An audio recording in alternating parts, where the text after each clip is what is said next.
Well, welcome everyone, and welcome to our second Leadership Circle Luncheon of 2025. And I thank all you Leadership Circle members who are present. I want to recognize my staff.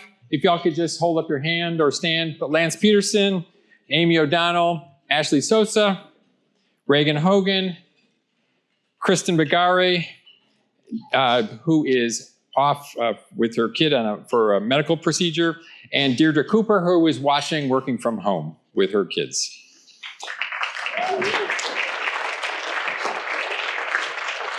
The Texas legislature has convened in January, and is going through June 2nd. That is our opportunity to advance the culture of life through our laws.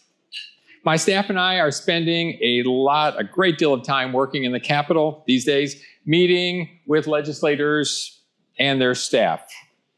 Now, fortunately, we are so fortunate in Texas, we have very strong leadership, pro-life leadership, with Governor Greg Abbott, Lieutenant Governor Dan Patrick, and Speaker Dustin Burrows.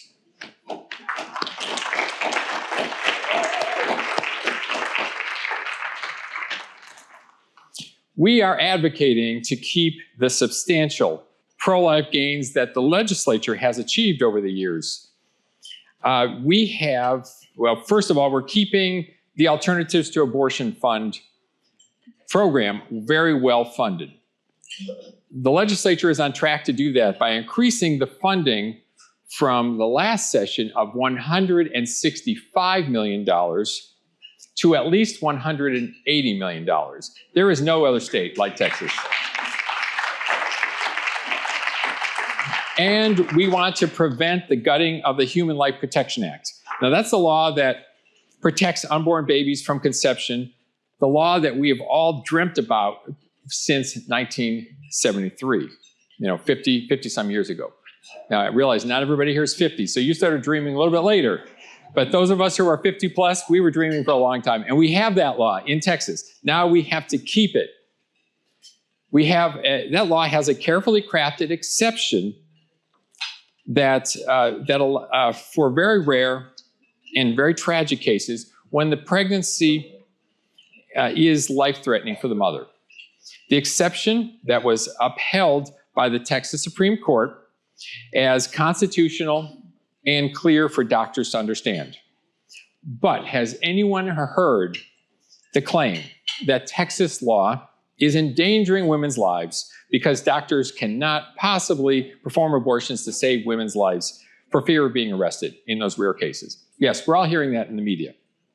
Well, as you can see, that claim is completely false. And you're not supposed to put charts with a lot of numbers for the average audience, but this audience is way above average, right? So the bottom line is this. As you can see, Governor Greg Abbott has said our state laws, our pro-life laws, are saving babies' lives, and they're saving women's lives. Since the fall of Roe in June of 2022, that's the first line up there, or almost the first line, reported elective abortions have plummeted. These are elective abortions from thousands per month to zero. Yes, zero. And doctors have reported performing 157 abortions under the medical necessity exception in the Human Life Protection Act. This is for 30 months from July 2022 through December 2024, the last month we have data. Approximately 5 per month. Now, we don't celebrate this, we don't revel in it, but it's important to know that the law does allow this. And no doctor has been prosecuted, sued, or sanctioned for any of those abortions. No woman has lost her life for lack of an exception in our law, even with more than 380,000 births in Texas every year. Our law is working very well. Now, apparently some doctors still don't get it. SB 31, the Life of the Mother Act, is a bill that's been introduced, will allow the state to provide continuing medical education for physicians and continuing legal education for hospital attorneys on how the Human Life Protection Act works. You're going to hear from Senator Campbell, and she has a separate bill that also accomplishes CME, continuing medical education. Now, so we're very supportive of SB 31. Now, our law has also been threatened on two flanks. One flank, there's an attempt to add exceptions for cases when the unborn child has a life-limiting or fatal diagnosis. Now, to counter that, we've made videos very important videos, and this one was with Deirdre Cooper, who is on our staff, and she tells the story of the loss of her unborn child, Bosco, to trisomy 18. If you're here in past meetings, we did show that video. That is getting incredible views out in social media, on YouTube, Facebook, and X. And then we have another video of Jacqueline Smith, a great friend of this organization, who also lost her daughter, Gemma, shortly after birth, also to trisomy 18. Now, upon diagnosis, both moms were strongly recommended to abort those babies. But they believe, as we do, that an unborn child with a fatal illness deserves protection from abortion, the same as a newborn child deserves protection from infanticide, regardless of the baby's medical condition. Am I right about that?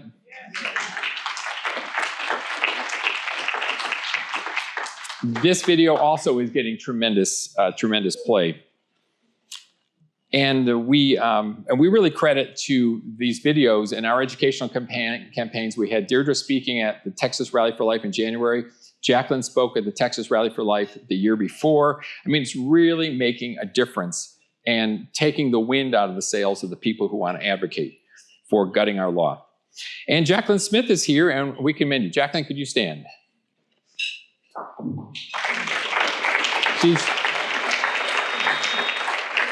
She's down from Dallas, and she and her husband are also Leadership Circle members.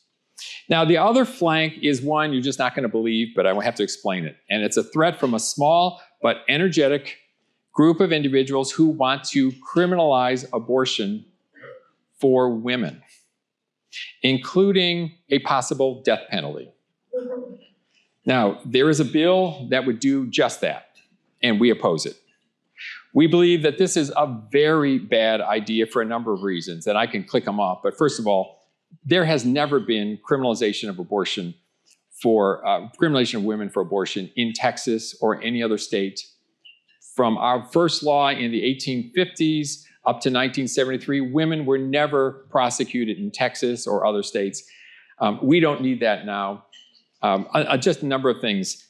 If this became law, it'd be very difficult to prosecute the abortion doctors or the people selling her the pills. For the attorneys who do the criminal law can tell you it makes it very difficult. If she could be prosecuted also. Women are never going to seek help if they have an unplanned pregnancy at a pregnancy center, because they could be leaving evidence. If they're undecided about abortion, they could be leaving evidence and then later found out and convicted and possibly threatened with a death penalty.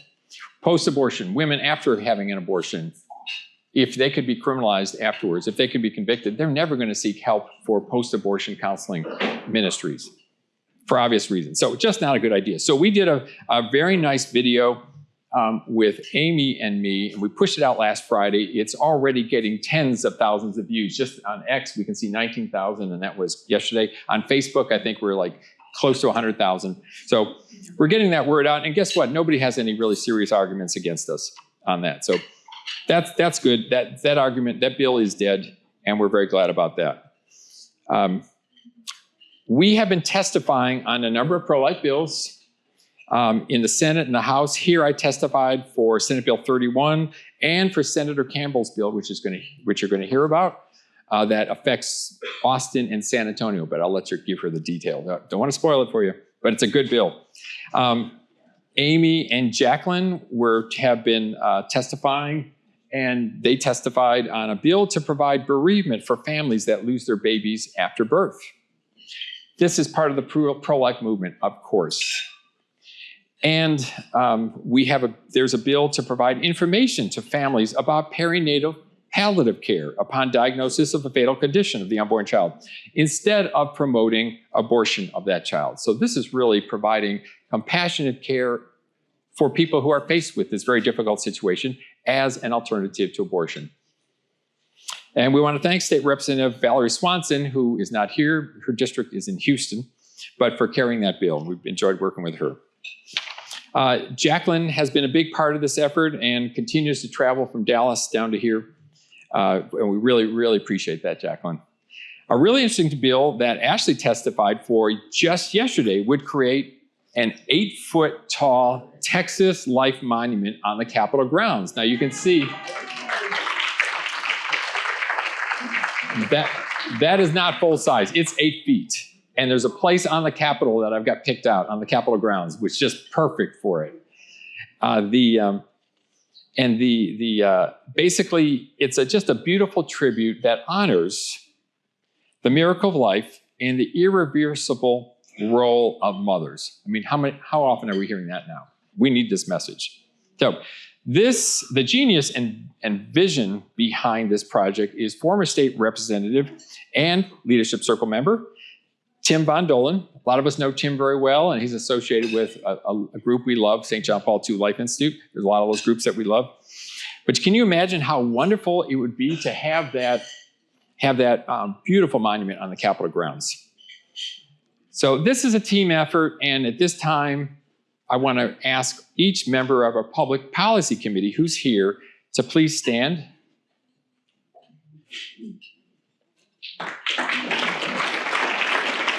Including Christopher Maska, the committee chair and general counsel for our organization, and Joseph Kinlan, who you well know, he's our board president. Now, I want to thank all of our Leadership Circle members. Why? Because you are funding these incredible efforts. We don't have any other source but you. What is the Leadership Circle if you're new? Well, it's the Leadership Circle as a way for you to support the critical work of Texas Alliance for Life and of this organization. If you're a guest, you need to join, and we make it easy. We've got on the card these cards on all the tables, which you can fill out, and you can turn it into Lance. Now, just think about this: for $100 a month, or $1,200 or more for a donation today, you get to make a huge difference in the state of Texas, and you'll have a complimentary table for 10 at our October banquet. And seats at our quarterly Leadership Circle luncheons. And by the way, you're going to love the speaker that we have. Lance and JJ are going to be telling you about that. You do not want to miss the October one. So this is your chance to get that table and start bringing some guests. We are especially in great need to our lobby fund, obviously. So click lobby fund on this. Let me introduce to you our youngest Leadership Circle member. Can I ask Jake Andrews to come up here?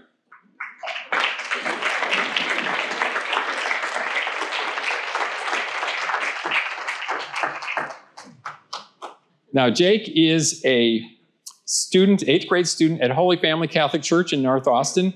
He's the treasurer of the Angels for Life organization. And he's super great to be here. And he's been on a Leadership Circle when he joined at our dinner last October. He was brought as a guest from one of our members, and then he decided to join. Is that right? Well, hang on, you don't have the mic, so let me talk for you.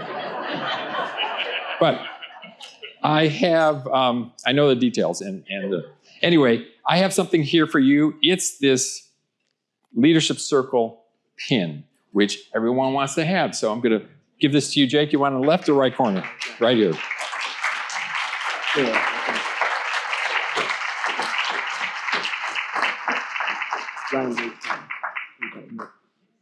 Okay.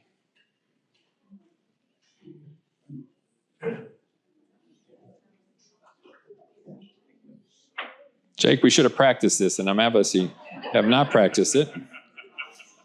There we go. Does not look great.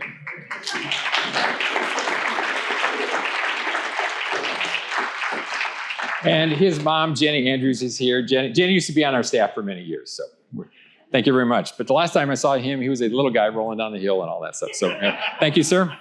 Thank you. Okay, keep leading. Well, I want to thank everyone here and those who are watching online. You are keeping Texas pro-life.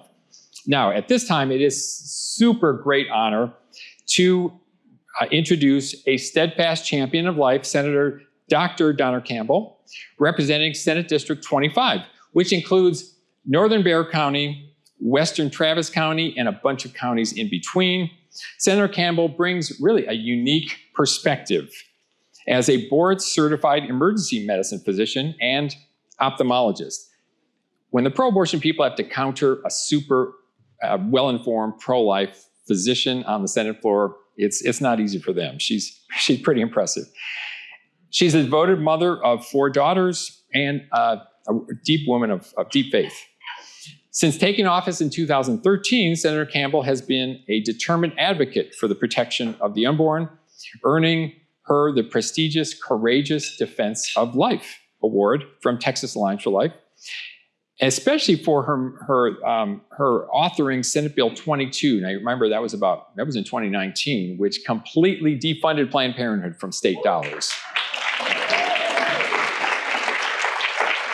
Planned Parenthood lost a $1 million contract to Austin Independent School District for their sex ed. Is that awesome? So that was her bill. And she has some incredible pro-life bills that she's going to tell us about. So let me welcome Senator Donna Campbell.